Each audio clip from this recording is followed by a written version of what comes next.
Hello, welcome to जिज्ञासा coaching centre. और आज मैं धातु और अधातुओं के बीच अंतर, उनके रासायनिक गुणधर्मों पर लेकर के आया हूं। आशा है कि आपको बेहतर से समझ में आएगा। सो प्लीज देखें।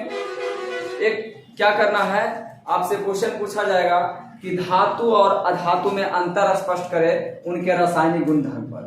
तो इसका जवाब देंगे कि धातु और अधातु में निम्नलिखित अंतर बताया जाता है, जो इस प्रकार है।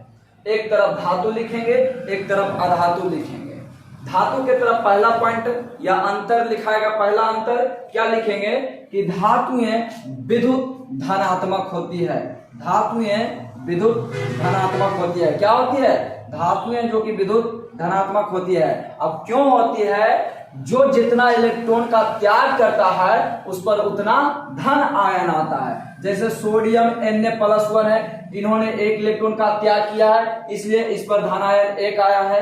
कैल्शियम है, इन्होंने 2 इलेक्ट्रॉन का त्याग किया है, इसलिए इस पर 2 धन आयन आया है। मतलब जो जितना इलेक्ट्रॉन का, जो तत्व या जो धातु जितना इलेक्ट्रॉन का क्या करेगा, त्याग करेगा, उस पर उतना धन आयन आएगा। जैसे कैल्शियम पर डबल आया है, मैग्नीशियम 2 इलेक्ट्रॉन का त्याग किया है, इसलिए मैग्नीशियम +2 है। एल्युमिनियम 3 इलेक्ट्रॉन का त्याग किया है, इसलिए Al पर +3 आया है। मतलब धातुएं विद्युत धनात्मक होती है। क्या बोले?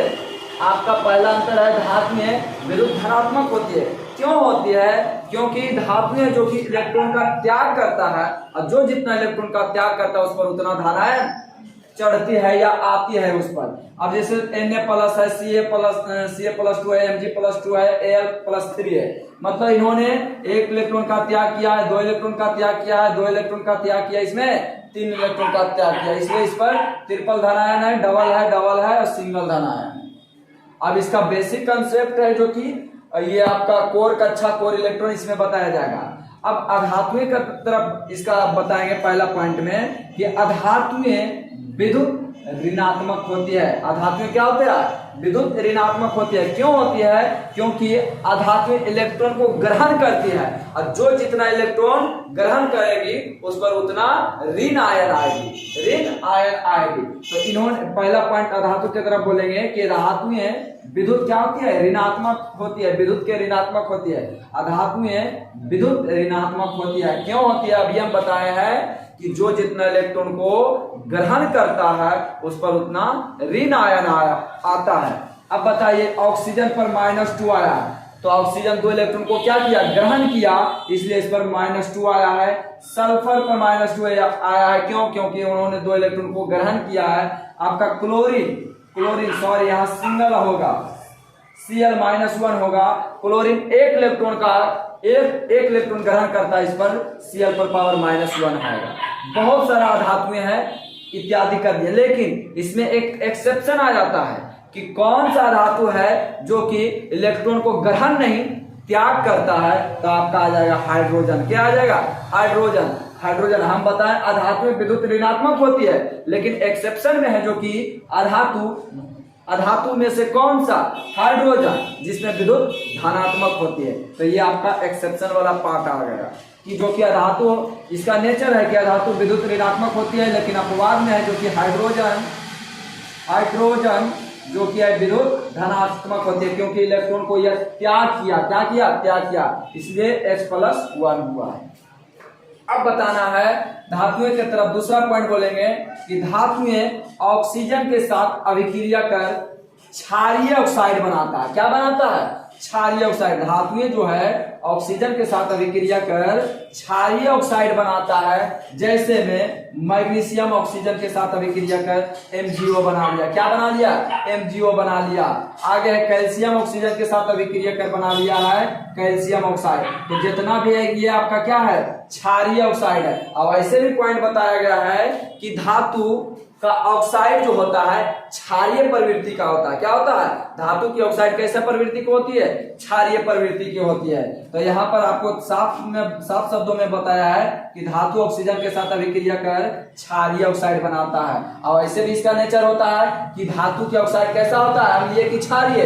तो क्षारीय होता है। अब आ जाइए अधातु के तरफ कि अधातु ऑक्सीजन के साथ अभिक्रिया कर अम्लीय ऑक्साइड बनाती है। क्या बनाती है? अधातु जो है ऑक्सीजन के साथ अभिक्रिया कर अम्लीय ऑक्साइड बनाती है। जैसे आपका सल्फर ऑक्सीजन के साथ अभिक्रिया कर सल्फर डाइऑक्साइड बनाया जो कि अम्लीय प्रवृत्ति के है। आपका कार्बन ऑक्सीजन के साथ अभिक्रिया कर कार्बन डाइऑक्साइड बनाया, ये भी आपका अम्लीय है। और इसका नेचर भी कहता है कि अधातु के ऑक्साइड कैसा होता है, अम्लीय की क्षारीय।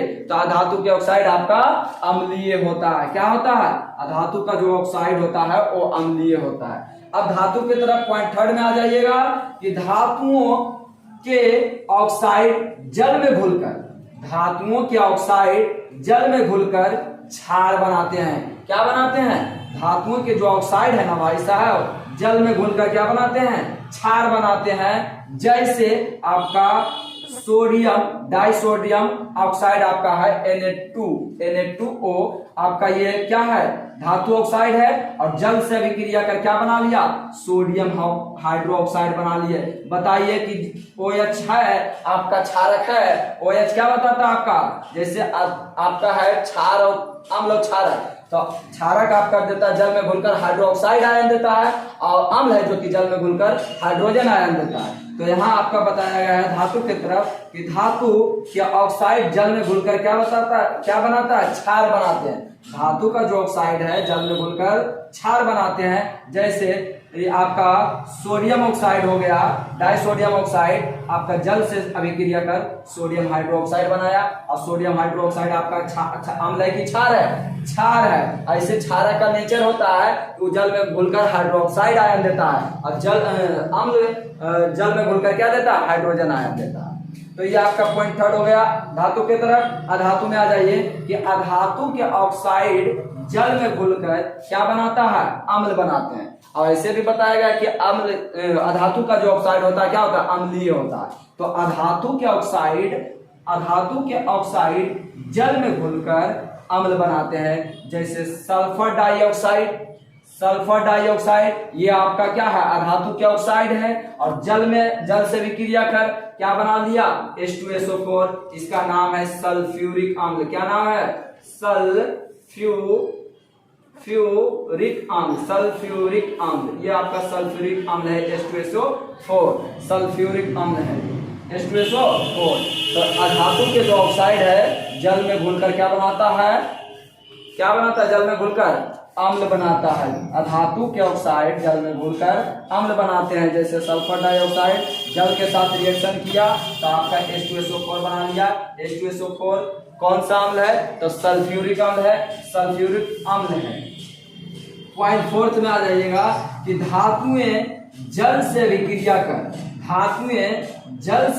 कर धातु के ऑक्साइड या हाइड्रो ऑक्साइड एवं हाइड्रोजन गैस बनाती है। कौन, धातु जल से अभिक्रिया कर क्या बनाता है, या तो धातु के ऑक्साइड बनाएगा या तो हाइड्रो ऑक्साइड बनाएगा या हाइड्रोजन गैस बनाएगा। कौन, धातु किसके साथ अभिक्रिया कर, जल के साथ अभिक्रिया कर हाइड्रो ऑक्साइड बनाएगा या धातु के ऑक्साइड बनाएगा या आपका हाइड्रोजन गैस बनाएगा।